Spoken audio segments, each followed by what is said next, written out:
Hello everyone, I hope exams अच्छे जा रहे होंगे सबके। तो आज की वीडियो में हम बात करने वाले हैं, ये डिस्कस करने वाले हैं आज का जो पेपर है PEGE 136। हम ये वाला आज डिस्कस करेंगे और इसके मोस्ट इम्पोर्टेंट टॉपिक्स जो आप लोगों के एग्ज़ाम में पॉइंट ऑफ व्यू से भी काफ़ी ज़्यादा इम्पोर्टेंट होने वाले हैं।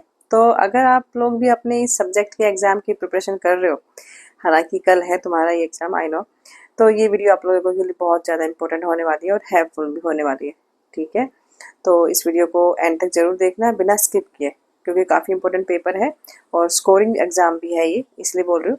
क्योंकि आज की इस वीडियो में एक जो टॉपिक्स मैं आप लोगों को बताने वाली हूँ ना, वो बहुत ज़्यादा इंपॉर्टेंट तो है ही, और उनकी हेल्प से आप लोग अपने इस वाले पेपर में बहुत अच्छे मार्क्स भी स्कोर कर सकते हो बिना बुक्स पढ़े। तो चलो स्टार्ट करते हैं। इस सब्जेक्ट का नाम है, आप लोगों को दिख ही रहा होगा। पहले मैं थोड़ा सा इस तरह से तुम्हें बता रही हूँ कि क्या क्या आने वाला है। उसके बाद जून 2023 का एक जो है एग्जामिनेशन पेपर हम डिस्कस करेंगे।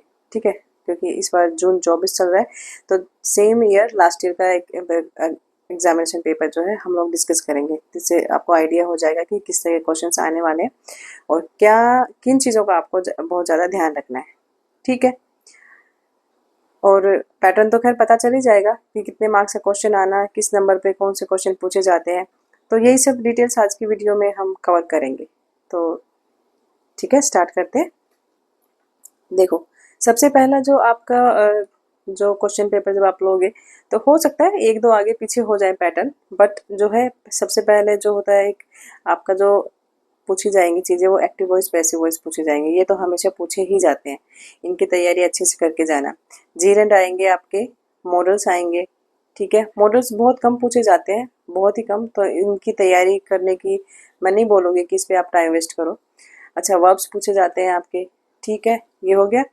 टेंसेस, टेंसेस तो देखो हमेशा ही पूछे जाते हैं, इम्पोर्टेंट भी है, प्रैक्टिस करना है इनकी, टेंसेस की प्रैक्टिस बिल्कुल करके जाना आपको।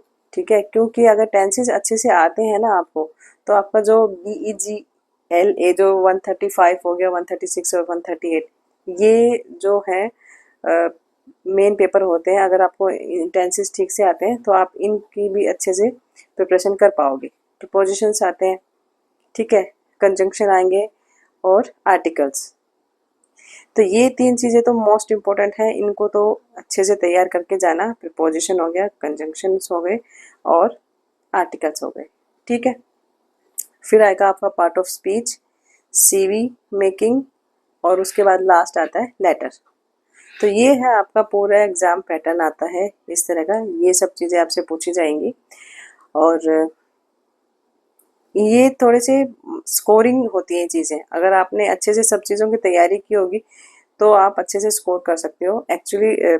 अच्छा, फिर होता क्या है कि एक तो 100 मार्क्स का तो ये एग्ज़ाम आता है, 3 घंटे का टाइम मिलेगा। ठीक है ना, तो एक तो लेंथी पेपर है, ऊपर से मार्क्स भी ज़्यादा है। इसका मतलब ये है कि मेहनत करनी पड़ेगी आपको। ठीक है, तो ये हो गया सारा। अब चलो अब देखते हैं कि जो ये वाला पेपर हम लोग डिस्कस करते हैं अभी। ठीक है, तो ये है आपका क्वेश्चन पेपर जून 2023 का। BEG आपका कोड है, BEGLA सब्जेक्ट आपका, गॉट इट। और पेपर का नाम क्या है? English at the work place, ये आपका पेपर का नाम होने वाला है। तो चलो स्टार्ट कर लेते हैं। सबसे पहले मैं अभी थोड़ी देर पहले भी मैंने बताया था 100 मार्क्स का एक क्वेश्चन आने वाला है, क्वेश्चन पेपर, और 3 आवर्स का आपको टाइम मिलने वाला है। टाइम भी काफ़ी मिल रहा है और मार्क्स भी काफ़ी सारे हैं इसमें। तो अब कैसे स्कोर करने हैं ये आपको देखना पड़ेगा, और चलो साथ साथ करते हैं फिर तैयारी। हाँ, मैं तो कहना ही भूल गई, चैनल को सब्सक्राइब करना, लाइक करना, शेयर करना अपने फ्रेंड्स को। और हाँ, लाइक तो कर ही देना, क्योंकि वीडियोस ठीक ठाक बनी रही है। पहली वाली वीडियो तुम लोगों को बहुत पसंद आई, उसके लिए थैंक यू वेरी मच। इतना सारा अप्रिशिएट किया आपने। एंड और क्या बोलूँ, बस सब्सक्राइब कर लो, जुड़े रहो चैनल से, अच्छा लगता है।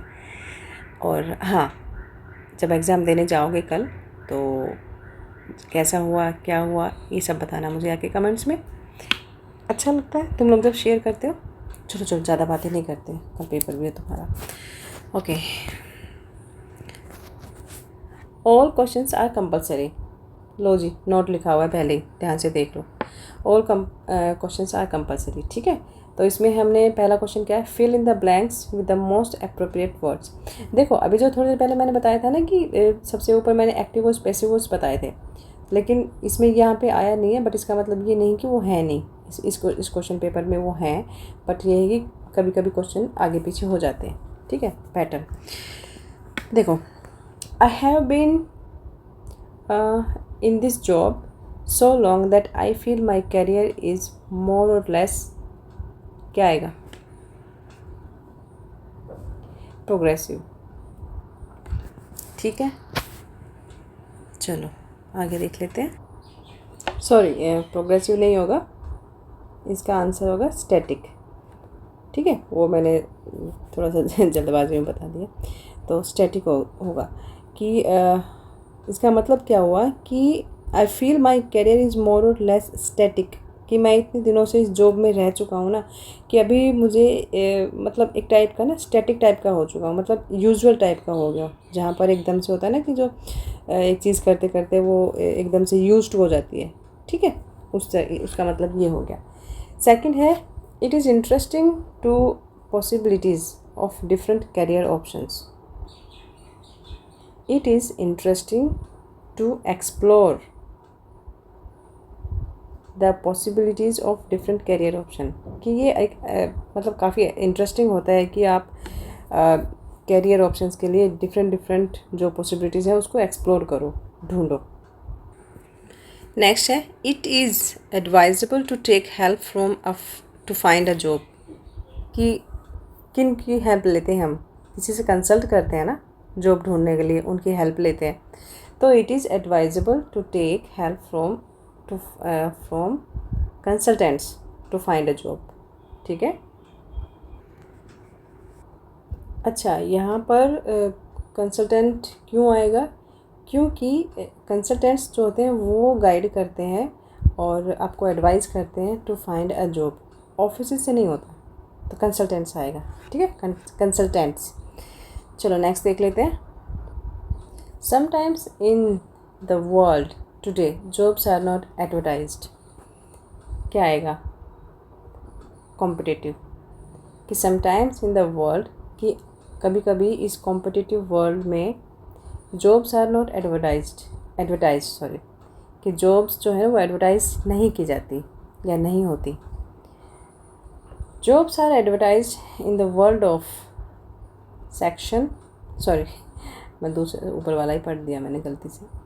Jobs are advertised in the sections of the newspaper, तो जॉब्स की जो एडवर्टाइजमेंट होती है वो न्यूज़ के कौन से सेक्शन में होती है, मैट्रिमोनियल में या रिक्रूटमेंट में, जाहिर सी बात है मैट्रिमोनियल में तो नहीं होगी, रिक्रूटमेंट। तो jobs are advertised in the recruitment sections of the newspaper. A brilliant idea which occurs suddenly is, next देख लेते हैं। A brilliant idea which occurs suddenly is brain wave, brain wave बोलते हैं उसको, कि एकदम से कोई आइडिया आ जाता है ना, जैसे सडनली कोई आइडिया आ गया आपके ब्रेन में, तो उसको ब्रेन वेव बोलते हैं, ब्रेन स्टॉर्म नहीं बोलते उसके लिए, फिर आइडियाज़ होते हैं। अगर यहाँ आइडियाज़ होता है ना तो आपका ब्रेन स्टॉर्म हो जाता है कि बहुत सारे आइडियाज़ आ गए, बस पूछो ही मत, लेकिन यहाँ पे एक सिंगुलर है आइडिया, तो ब्रेन वेव, ठीक है। A phrase meaning knowing what the ultimate aim is, तो देखो यहाँ पर ना ऑलरेडी एक क्लू दिया है, फ्रेज, अ फ्रेज, ठीक है। अ फ्रेज का मतलब है मोर देन वन वर्ड, और वो एक पर्टिकुलर फ्रेज को जब बताया जा रहा है तो this would be goal awareness. Phrase meaning knowing what the ultimate aim is goal awareness, phrase का मतलब है, ठीक है, गोल अवेयरनेस। नेक्स्ट है आपका, a phrase reforming to a meeting to discuss lots of ideas and collectively choosing the best one, इसमें आएगा brain storming session. इसका मतलब होता है कि जब इस सेशन को इसलिए बोलते हैं जब एक से ज़्यादा लोग जब कहीं पर मीटिंग कर रहे होते हैं या कोई डिस्कशन चल रहा होता है ना कलेक्टिवली, तो वहाँ पर ब्रेन स्टॉर्मिंग सेशन यूज़ किया जाएगा, ब्रेन वेव नहीं होगा, ठीक है। नेक्स्ट है आपका, remembering something afterwards is recall, recall का मतलब होता है जब आप कोई चीज़ दोबारा से याद कर रहे हो, तो जैसे कुछ स्टडी करते वक्त आप कुछ याद करना चाह रहे हो तो उसको रिकॉल करते हैं, मैं मतलब चीज़ों को दोबारा से याद करना, ठीक है। Something that obstructs progress is, simple सा है, रोड ब्लॉक। कि अगर प्रोग्रेस में ऑब्स्ट्रक्ट आ गया ना, अब अहेड के लिए तो आएगा नहीं ऑब्स्ट्रक्ट, ये तो बिल्कुल ही दोनों एक दूसरे के विपरीत हैं, तो यहाँ पर आएगा road block. Something that obstructs progress is road block. Next देख लेते हैं। हाँ जी, देखो नेक्स्ट क्वेश्चन है आपका, make sentences using the following words. अब ये कुछ वर्ड्स दिए हुए हैं, इस पर आपको ना कुछ सेंटेंस बनाने हैं। है कितने ये? 1 2 3 4 5 है, ठीक है। 5 हैं और मार्क्स कितने हैं? 2 मार्क्स हैं ईच। समझ रहे हो ना इस चीज़ को? तो अगर 2 नंबर का ये क्वेश्चन बन रहा है, आपको एक्सप्लेन करना है, इस पर कुछ सेंटेंस बनाना है, तो कम से कम आप 3 या 4 लाइनें लिख देना, ठीक है, लिखनी पड़ेंगी आपको अगर अच्छे मार्क्स चाहिए तो। समझ रहे हो ना? तो चलो इसको बनाते हैं। हाँ जी, सबसे पहला है कंटेम्प्रेरी। कंटेम्प्रेरी का मतलब क्या हुआ? समकालीन, समकालीन या लिविंग। एक और होता है प्रेजेंट, प्रेजेंट डे, ठीक है। ये हो गया कंटेम्प्रेरी पे। अगर मान लो कंटेम्प्रेरी हो गया, जैसे समकालीन हो गया, लिविंग हो गया, या कोई किसी एक पर्टिकुलर टाइम में कोई इंसान रह रहा है और कुछ काम भी कर रहा है, कंटेम्प्रेरी आ जाएगा। तो इस पर आपको 3-4 लाइनें लिख देनी है। डिजिटल, डिजिटल तो आजकल सबको पता ही है, सब कुछ डिजिटल हो गया है। तो डिजिटल को आप कैसे लिखोगे कि जैसे फ़ोन हो गए, लैपटॉप्स हो गए और एआई हो गया, इन पर आपको सेंटेंस बनाने हैं, ये सब चीज़ें, ये वर्ड्स डाल के। असेसमेंट, एसेस का मतलब होता है असेसमेंट, जज करना, जज, ठीक है। डिफ़ाइन करना, इवेलुएट करना, ठीक है। ये हो जाएगा इसका मतलब। ट्रांसमिट, ट्रांसमिट क्या होता है? समथिंग टू पास ऑन, मतलब कोई मैसेज जैसे पास करना या कोई ब्रॉडकास्ट करना, इस तरह की चीज़ें। ट्रांसमिट, कन्वे, कन्वे भी वो होता है मैसेज, अपना कुछ भी आपका कोई मैसेज है, कोई मेल है, सॉरी, ये चीज़ को कन्वे करना, ठीक है। किसी भी चीज़ को कन्वे करने को मतलब आगे भेजना। तो ये है, और ये अच्छे खासे आपको 10 नंबर मिल सकते हैं, इन्हें छोड़ना मत, बिल्कुल करके आना, और एक भी नंबर नहीं छोड़ना है, ठीक है। पेपर मुझे लग नहीं रहा कि इतना टफ है ये, तो चलो लो, तुम्हारे एक्टिव वॉइस पैसिव वॉइस आ गए, है ना। तो यहाँ पर कर लेते हैं हम। ये आपके आए हैं 10 मार्क्स के। कितने करने हैं? आई थिंक 5 करने होंगे।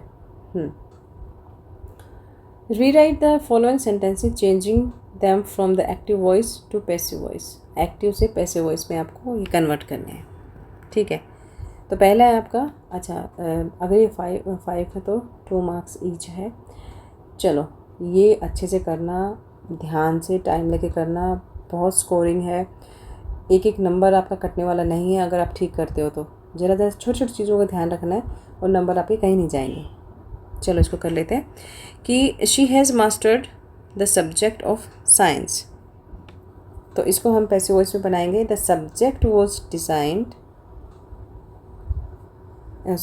द सब्जेक्ट वॉज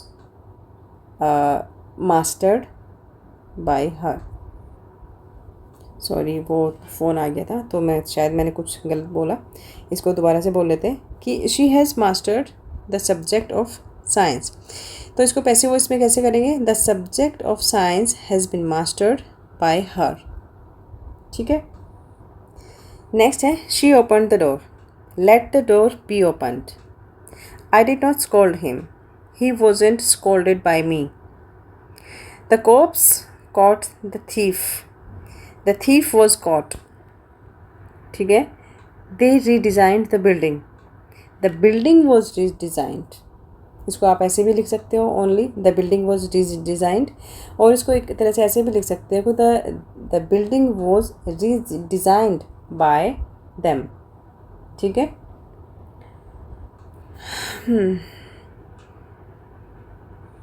चलो next, fill the blanks as indicated. ये आपके 10 पॉइंट्स हैं, इसमें पार्ट्स हैं और एक एक नंबर का है इसमें, तो 10 नंबर का क्वेश्चन है ये। 10 नंबर में से एक भी मत जाने देना। चलो करते हैं सिंपली। अच्छा, जीरेंट, इसमें जीरेंट आपने यूज़ करना। जीरेंट का क्या मतलब होता है? जीरेंट का सिंपल सा मतलब होता है कि जो भी वर्ड दिया हुआ है ना, उसके आगे आपने ING लगा देना है, ठीक है। Simply, an advertisement in a popular daily will fetches many candidate.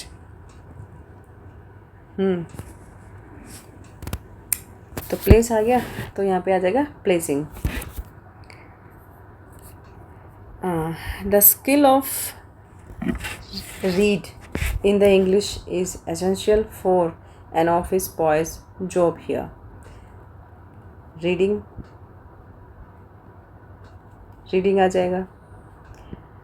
There is a well-paid job, everyone wants it.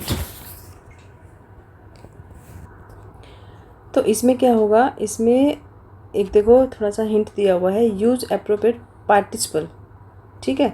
तो यहाँ पर हम ये नहीं भरेंगे कि this is a well paying job everyone wants it, no. तो यहाँ पे आएगा this is a well paid job everyone wants it. Please show me a few samples of dash letter, use appropriate participles of cover. तो यहाँ पे आएगा please show me a few samples of a covering letter, ठीक है, covering letter. If I went to bed now, use main और if clause। तो इसमें क्या है कि इसका अगर हम हिंदी में देखें तो क्या होता है कि if I went to bed now, कि अगर मैं जल्दी सोने जाऊंगा तो मैं सुबह जल्दी उठ पाऊंगा। तो यहाँ पर जैसे if दिया हुआ है, if I went to bed now, तो जो क्लोज होगा ना, तो वो if क्लोज आपका यूज़ होगा, ठीक है। What would you do if, तो इसमें भी क्या है, जो इफ़ क्लोज दिया हुआ है कि व्हाट वुड यू, कि अगर तुम ऐसा करोगे या क्या होगा, इफ़। तो जो जैसे ऊपर दिया था वही जैसे यहाँ पर आया था, तो यहाँ पर भी आपका इफ़ क्लोज ही यूज़ होगा। नेक्स्ट देखो, she gave me this ring, she very dash very upset if I lost it. तो जब आप लोग तैयारी कर रहे होंगे ना, तो इफ़ क्लोज के भी काफ़ी सारे एग्जांपल्स होते हैं, तो उनको ज़रा ध्यान से देख लेना, क्योंकि ये देखो आप क्वेश्चंस आ रहे हैं इफ़ क्लोज के, तो ये थोड़ा पढ़ के जाना। हाँ जी, अब नेक्स्ट देखते हैं। तो इसमें क्या देना है कि use correct form of be, हमें बी का करेक्ट फॉर्म यूज़ करना है। तो she gave me this ring, कि उसने मुझे ये रिंग दी थी। She dash very upset if I lost, कि मैं अगर इसे खो दूँगी तो वो काफ़ी अपसेट हो जाएगी। तो यहाँ पर आएगा would, she would be very upset if I lost it. The litmus paper turn red if we dash it in acid. Next में आ जाएगा the litmus paper turn red if we dipped आ जाएगा। इसमें करेक्ट फॉर्म ऑफ डिप का आ जाएगा dipped, DIPPED, dipped it in acid. We dash be hasty in coming to conclusion about people. इसमें हमने क्या भरना है, सॉरी फिल करना है कि we dash be hasty in coming to conclusions about people. तो इसमें मॉडल, यूज़ एप्रोप्रिएट मॉडल हमें इसमें फिल करना है। मॉडल कौन से होते हैं, जैसे मस्ट, शुड, कैन, कुड, इस तरह के, ठीक है। तो इसमें ये यहाँ पे आया हुआ है कि we dash be hasty in coming to conclusion about people. तो यहाँ पर आएगा मस्ट नॉट, ठीक है। मस्ट नॉट को आप कैसे लिख सकते हो, M और S, ठीक है। must not be hasty in coming to conclusions about people. Next है आपका I will have completed my task Monday, और चूज़ द अप्रोप्रिएट टिल और बाय, इन दोनों में से एक फिल करना है हमें। तो क्या आएगा कि I will have completed my task by Monday, कि मैं मंडे तक अपना काम जो भी टास्क है वो कंप्लीट कर लूँगा। ठीक है, ये हो गए हमारे फिल इन द ब्लैंक्स। अब आगे देख लेते हैं क्या है। Right short notes on the following around 150 words each. देखो इस पे दो आपने शॉर्ट नोट लिखने हैं, और कितने नंबर का क्वेश्चन है, 20 मार्क्स का क्वेश्चन आया हुआ है, 10 ईच है। तो क्या करना है, 150 वर्ड्स में लिखना है आपने। Short note on the following around 150 each words. देखो सबसे पहले तो समझने की बात यह है कि ये पेपर का नाम हमारा क्या है कि इंग्लिश एट वर्क प्लेस। ठीक है, तो उसी से रिलेटेड यहाँ पर आपने शॉर्ट नोट आपके एग्ज़ाम में दिए गए हैं।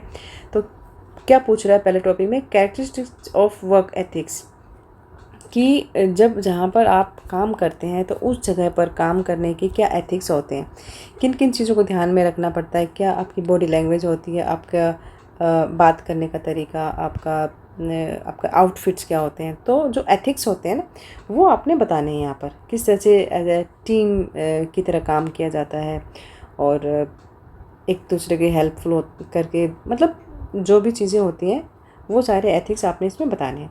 स्टेजेस ऑफ प्रेजेंटेशन, इसमें यह है कि जब आप कोई प्रेजेंटेशन बना रहे हो तो वो उसकी कौन कौन सी स्टेजेस होती हैं, कितने स्टेजेस में आप कवर करते हो, 1 2 3 4 5 6 जितने भी पॉइंट्स आप बना सकते हो, तो वो सारे पॉइंट्स बनाने हैं, इंट्रोडक्शन देना है। फिर मान लो आप कोई प्रेजेंटेशन बना रहे हो, फॉर एग्ज़ाम्पल चलो असाइनमेंट का ही ले लेते हैं जैसे, ठीक है, असाइनमेंट्स जैसे आप लोग इग्नू के असाइनमेंट्स बनाते हो, तो स्टेजेस क्या होते हैं असाइनमेंट्स बनाने के, आप लोग क्वेश्चन पेपर डाउनलोड करते हो, है ना, फिर बुक्स भी होती हैं आपके पास, क्वेश्चन पेपर डाउनलोड करोगे, फिर क्वेश्चंस देखोगे, उन क्वेश्चंस को आप ढूंढोगे, है ना, फिर असाइनमेंट्स बनाओगे, तो ये पूरा एक प्रेजेंटेशन बन रहा है, फिर आप उसको कंप्लीट करके सबमिट कर देते हो। ये मैंने थोड़ा सा एग्जांपल दिया है, आप कुछ और भी सोच सकते हो, सोच लेना, अभी कल तक का टाइम है, कल तो पेपर ही है खैर, तो ये हो जाएगा इसमें। और ये जो आपका कैरेक्टरिस्टिक्स ऑफ वर्क एथिक्स है, ये अपनी बुक में देखना तुम लोग, इसमें इसके बारे में पूरा बताया गया है, ब्लॉक 3 यूनिट 12 कॉन्सेप्ट 12.2, उसमें ये दिया हुआ है पूरा, तो इसमें आप देख लेना सॉफ्ट कॉपी में, तो सॉरी हार्ड कॉपी में। तो हो सकता है थोड़ा बहुत चेंज हो गया हो, बट 3 यूनिट 12 में सब कॉन्टेक्ट 12.2 सॉफ्ट कॉपी वर्जन में पेज 52, 53 और 54 पर ये दिया गया है। ठीक है, ये वाला जो हम अभी बात कर रहे थे, है ना, वो थोड़ी सी डिस्टर्बेंस होती रहती है बीच बीच में। तो कैरेक्टरिस्टिक्स का मतलब होता है कि हमारा गुड हैबिट्स, हमारी जो गुड हैबिट्स होती हैं, एटीट्यूड होती हैं, उससे हम लोग काम कर रहे हैं। ठीक है, अगर आपको कोई काम दिया गया है तो कितना जल्दी आप वो काम कर रहे हो, या कैसा आपका रिस्पॉन्स है उस चीज़ का, मैनर्स, अपीयरेंस, जैसे मैंने बताया ना, आउटफिट्स वगैरह, behaviour we use around other people.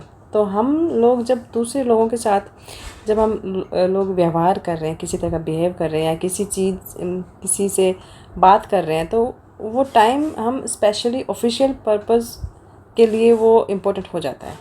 ठीक है, okay, this effects how we get along with other people, मतलब हम लोग कैसे दूसरे लोगों के साथ व्यवहार कर रहे हैं, या कैसे क्या करके हम लोग मतलब बात कर रहे हैं, किस तरह से हम उन लोगों को ट्रीट कर रहे हैं, अप्रोच कर रहे हैं। ठीक है, इसको आप ये भी बोल सकते हो कि our interpersonal skills begin to develop early in our lifes. हमारे फैमिली के में जो जब हम लोग फैमिली के साथ रहते हैं, उस टाइम में भी हमारे इंटरपर्सनल स्किल्स में भी ये बहुत ज़रूरी हो जाता है करके कि हम अपने घर में एक साथ, मतलब एक साथ कैसे रह रहे हैं। वही आपका कहीं ना कहीं एक पर्टिकुलर अमाउंट ऑफ आपका इमेज है जो वो उस चीज़ में जो पोर्ट्रे होता रहता है, मतलब आप जिस तरह से आप घर में रहते हैं, अपने घर वालों से ट्रीट करते हैं, तो वो चीज़ एकदम से लोगों के नेचर में आ जाती है। और जब आप किसी जगह पर काम कर रहे होते हैं ना, तो वो चीज़ वहाँ पर भी शो होती है। तो इसलिए यहाँ पे बताया गया है कि आपको इसके बारे में लिखना है। तो जब आप ये लिखेंगे ना, तो आप एक तरह से ना, ये वैसे एक अपनी पर्सनल ग्रोथ के लिए भी ये बहुत अच्छा क्वेश्चन है, तो इसको करना। नेक्स्ट है स्टेजेस ऑफ प्रेजेंटेशन। अच्छा, इसमें एक चीज़ का ध्यान रखना कि जब आप स्टेजेस लिखने लगोगे ना, तो 3 पार्ट्स में डिवाइड करना है इसको: बिगिनिंग, बॉडी ऑफ प्रेजेंटेशन और कंक्लूजन। ठीक है, ये अपनी बुक में भी देख लेना, मैं तुम्हारी बुक से ही देख के बता रही हूँ। तो इस तरह की इन चीज़ों में आप इसको डिटेल में लिखना है इसके बारे में। तो नेक्स्ट देख लेते हैं question. Prepare a brief CV curriculum yet for a job that you wish to join. Organize your points under various headings like educational qualification, professional qualification. तो इसमें क्या है कि एक CV आपको तैयार करना है। ठीक है, जब आप किसी जॉब के लिए कोई पर्टिकुलर जॉब के लिए जो आप अप्लाई करते हो, तो उसके लिए सबसे पहले आपने CV रेडी करना पड़ता है, जिसको रिज्यूम भी बोलते हैं, बायोडाटा भी बोलते हैं। तो ये कहाँ से आया है? तो मैं आपकी बुक में जहाँ तक देख पा रही हूँ, ये यहाँ पे ब्लॉक टू यूनिट में आपको मिलेगा ये। और इस 7.2 सब कॉन्टेक्स्ट में, 7.2 सब कॉन्टेक्ट में पेज नंबर 33 और 33 पर है और 34, ब्लॉक 2 यूनिट से पेज नंबर 33 और 34। ठीक है, अब आप देखोगे कि CV होता क्या है। CV का मतलब ये है करिकुलम वेटा, जो आप जॉब के लिए देते हो, वो मैं आपको ऑलरेडी बता ही चुकी हूँ। जब आप किसी भी नई जॉब के लिए जाते हैं, अप्लाई कर रहे हैं, तो आपको CV बहुत इंपॉर्टेंट होता है। उसके क्या क्या रूल्स होते हैं, आपको क्या करना है, कैसे आपको करियर हिस्ट्री बतानी है, आपको क्या क्या चीज़ें जो आपने पढ़ी है, आपकी एजुकेशनल क्वालिफ़िकेशन क्या है, कहाँ से पढ़े हो, फिर आपके स्किल्स हो गए, इंटरेस्ट हो गए, है ना, और क्या क्या अवार्ड्स और अचीवमेंट्स आपने, कॉन्टैक्ट डिटेल्स क्या है। एक बेसिक फॉर्मेट आपको बना के देना होता है, लेकिन अच्छा सा डिटेल में। फिर यहाँ पे बताया गया है कि मतलब जो मैं आपकी बुक में देख पा रही हूँ कि CV आप CV लिख सकते हो। एक CV अगर आप देखोगे, आपका एक फ़र्स्ट इम्प्रेशन होता है, ठीक है ना, जो आपको एम्प्लॉयर के लिए बहुत ज़्यादा मतलब एक बेनिफिशियल काम करते हैं। ठीक है, तो 7.6 यूनिट में देख लेना, वहाँ पर ब्लॉक 2 का, तो अगर आप देखोगे यहाँ पर करिकुलम वीटा का एक रिज्यूम का सैम्पल दिया गया है, तो यहाँ पे एक बार देख लेना जाके, टेम्पलेट भी दिया गया है। और तो इस तरह से आप ये वाला क्वेश्चन अपना रेडी करके जाना। ठीक है, 10 नंबर का है, अच्छे खासे मार्क्स मिल जाएंगे, अच्छे से बनाना है इसको। चलो नेक्स्ट कर लेते हैं। Prepare a job application letter in response to an advertisement for the post of a sales manager in a corporate firm. तो सबसे पहले तो हम देख लेते हैं कि sales manager for a corporate firm. ठीक है, अब देखते हैं कि जब जॉब एडवर्टाइजमेंट पहले क्या है।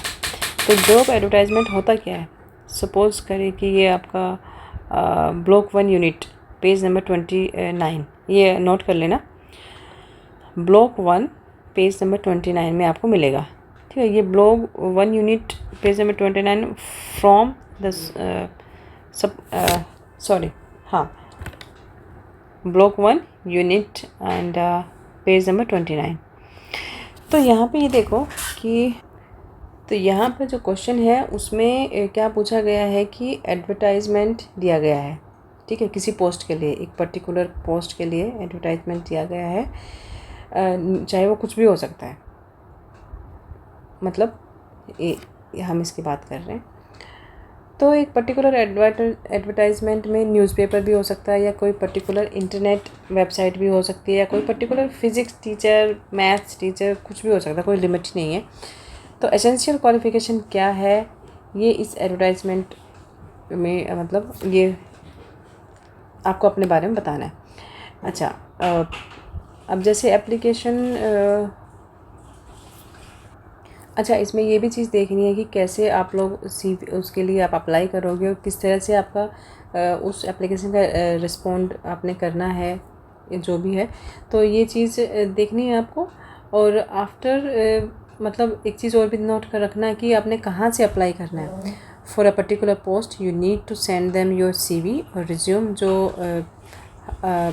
आप रिज्यूम के बारे में आपको आपको सेंड करना है, तो उस चीज़ के बारे में क्या करोगे कि जो CV और रिज्यूम में आपको ऑलरेडी ये क्वेश्चन पहले आ गया ना, हम लोग कर चुके हैं। तो अब कवरिंग लेटर जो मतलब उस चीज़ को एक एप्लीकेशन जो लेटर है, जॉब एप्लीकेशन लेटर है कि आप वो चीज़ में अप्लाई करना चाहते हो, जॉब एप्लीकेशन लेटर में वो चीज़ आपको यहाँ पर बताना पड़ेगा। ठीक है, आई एम इंटरेस्टेड से suppose I have seen your particular job advertisement form और इंटरनेट और फ्रॉम न्यूज़पेपर, मतलब कहाँ से आपने इस एडवर्टाइजमेंट के बारे में आपको पता चला, ये आपने पूरा बताना है। ठीक है, अब जॉब एप्लीकेशन लेटर बताना है, तो आप रिस्पॉन्स में आप बता रहे हो कि आप शायद एक पर्टिकुलर न्यूज़पेपर या इंटरनेट से आप उस चीज़ को मतलब आपने ये बताया है कि आपको यहाँ से आपको पता चला है। ठीक है, अब यहाँ पर जैसे जो प्रोफाइल दिया गया है sales manager in a corporate firm, तो सेल्स मैनेजर के लिए एक पर्टिकुलर जॉब रोल यहाँ पर दिया गया है। तो आपको ये बताना है कि you are good in sales. आप ये भी बता सकते हो कि मेरे पास वो एक्सपीरियंस है, इसलिए इस चीज़ के लिए आप सबसे मतलब बेहतर हो, या you are good for that. तो इसके बाद आप मतलब ये क्वेश्चन इस तरह से आपने बना के देना है, पूरा एक लेटर लिख के आपने बनाना है। नेक्स्ट देख लेते हैं। नेक्स्ट क्वेश्चन है आपका, you are planning to appear for an interview for the position of business development executive in a reported marketing firm. Write out 10 questions you expect to be asked and your answers to these questions. इस question का क्या मतलब हुआ कि आप एक interview देने जा रहे हो एक for the position of business development executive, ये आपकी पोस्ट है। ठीक है, तो जब आप किसी ऑफिस में इस पोस्ट के लिए जब इंटरव्यू देने जा रहे हो ना, तो आपसे क्या क्वेश्चन पूछे जा सकते हैं, वो 10 क्वेश्चन आपने अपने मन में बनाने हैं और उनके आंसर्स भी लिखने हैं। कहने का मतलब ये है कि write out 10 questions you expect to be asked, कि जब आप इस वाली किसी फॉर्म में जा रहे हो बिजनेस डेवलपमेंट एग्जीक्यूटिव पोस्ट के लिए, तो वहाँ पर आपसे अज्यूम करना है कि कौन कौन से क्वेश्चंस आपसे पूछे जा सकते हैं, वो क्वेश्चंस आपने बनाने हैं और प्लस उन क्वेश्चंस के आंसर्स भी आपने बनाने हैं। ठीक है, ये आपका क्वेश्चन हो जाएगा। और कितने मार्क्स का है ये? 10 मार्क्स का क्वेश्चन है आपका। तो अच्छे खासे इसमें 7, 8, 9 मार्क्स तो इजीली आ जाएंगे अगर आप इसको तरीके से बना दोगे तो। अच्छा हाँ, मैं एक चीज़ बताना भूल गई, इसमें आपने सिर्फ क्वेश्चंस बताने हैं, सिर्फ 10 क्वेश्चंस लिखने हैं, आंसर्स नहीं लिखने। ठीक है, ये ध्यान रख लेना, कहीं आंसर भी लिखने लग जाओ वहीं पर। तो 10 क्वेश्चंस बनाने हैं। और मतलब कैसे पूछ सकते हैं वहाँ पर आपसे, जैसे प्रोफेशनल जॉब क्वालिफ़िकेशन, पहले आप बोल सकते हो कि what is your professional job qualification, ये चीज़ आप बोल सकते हो। मतलब आपसे पूछा जा सकता है। फिर why do you want this job, ठीक है, what role do you play in this particular job, think particular job role. ठीक है, और आप ऐसे भी बोल सकते हो कि how would you increase the sales things of the particular thing, or how would you increase the sales and the marketing firm of the particular executive position that you are going to hold. ठीक है, और ये भी पूछ सकते हैं कि are you willing to take that particular or willing to work extra hours, मतलब कि भाई जब तुम लोग यहाँ पर ज्वाइन करोगे तो क्या एक्स्ट्रा आवर्स के लिए भी are you okay with that. और आप ये भी बोल सकते हो कि for the particular time why do you think that you are particular suitable for that job. Simple question दे सकते हैं आपको, 10 क्वेश्चंस देना है कि देखो मैं थोड़ा सा हिंदी में बताने की कोशिश कर रही हूँ तुम्हें कि सबसे पहले तो तुम्हारे जॉब क्वालिफिकेशन के बारे में पूछा जाएगा। फिर वो लोग ये पूछ सकते हैं कि भाई हम तुम्हें क्यों रखें, are you capable for this, और भाई व्हाट द मेन और special things, special skills you have so that we can hire you.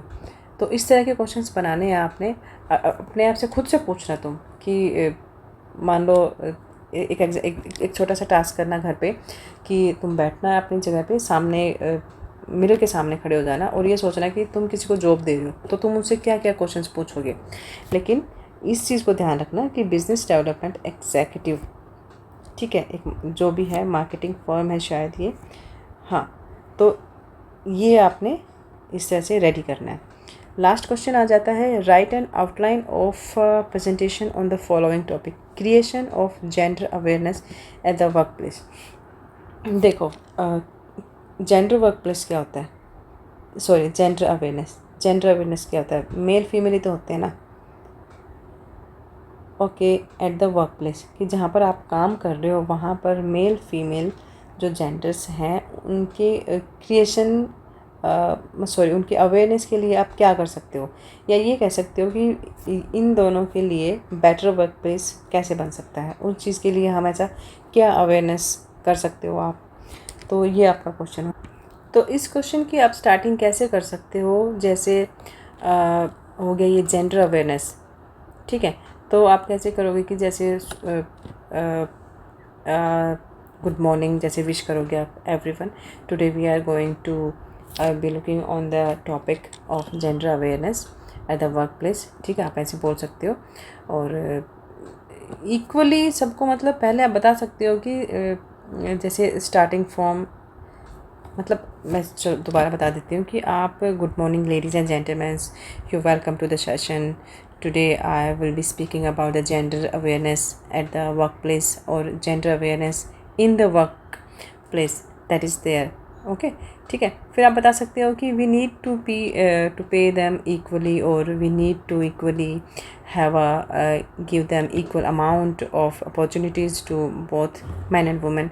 अगर हम लोग कोई चीज़ में शॉर्ट लिस्ट कर रहे हैं कोई पर्टिकुलर कैंडिडेट को, तो वो इक्वली एज में या इक्वल अपॉर्चुनिटीज़ में मिलना चाहिए। फिर for both male and females के साथ, ठीक है। तो कैंडिडेट वो होना चाहिए जो कि वो पर्टिकुलर पे में या कोई अपॉर्चुनिटी हो तो सिर्फ मेल्स को ही अपॉर्चुनिटी ना दी जाए। ऐसा ना हो कि the boys who are the rather than a man or what the working in the particular organization the gate for more benefits in terms of the scale, या उनको अच्छे पोजीशन सिर्फ बॉयज़ को ही मिल रहे हैं या मैन को ही मिल रहे हैं, तो ये चीज़ आपको नहीं मिलनी चाहिए। या आपको जो पर्टिकुलर इक्वलिटी होनी चाहिए किसी भी पर्टिकुलर पोजीशन में आपको बता सकते हो, ये चीज़ आप बोल सकते हो, ठीक है। फिर आप थोड़ा सा ये बता सकते हो कि क्या इम्पोर्टेंस है male and female workers in our organisation, so that is it particular question paper में आपको ये थोड़ा टाइप करने का क्वेश्चन दिया जा सकता है ऐसा। अच्छा, एक चीज़ आप थोड़ी सा प्रैक्टिस कर सकते हो कि जो पर्टिकुलर जो पेपर है ना, जैसे जो आपके सामने दिया गया है, तो थोड़ा सा ना इसको अच्छे से स्टडी कर लेना, अपनी क्वेश्चन जो आपकी बुक है उसके साथ बुक लेके बैठना जब आप ये वाला क्वेश्चन पेपर कर रहे होंगे, क्योंकि काफ़ी सारा बुक में से ही आया हुआ है, बुक में से ही आता है वैसे तो, थोड़ा देख लेना। और उसके साथ साथ CV लेटर, ठीक है, particular covering letter, job application letter के बारे में थोड़ा देख लेना, बुक में एग्जांपल्स भी दिए हुए हैं उस, तो थोड़ा ठीक रहेगा, अच्छी से स्टडी हो जाएगी। And if you are new with this channel, so don't forget to like, share and subscribe. चलो, वीडियो काफ़ी बड़ी हो गई है, मिलते हैं नेक्स्ट वीडियो में, and best of luck, bye.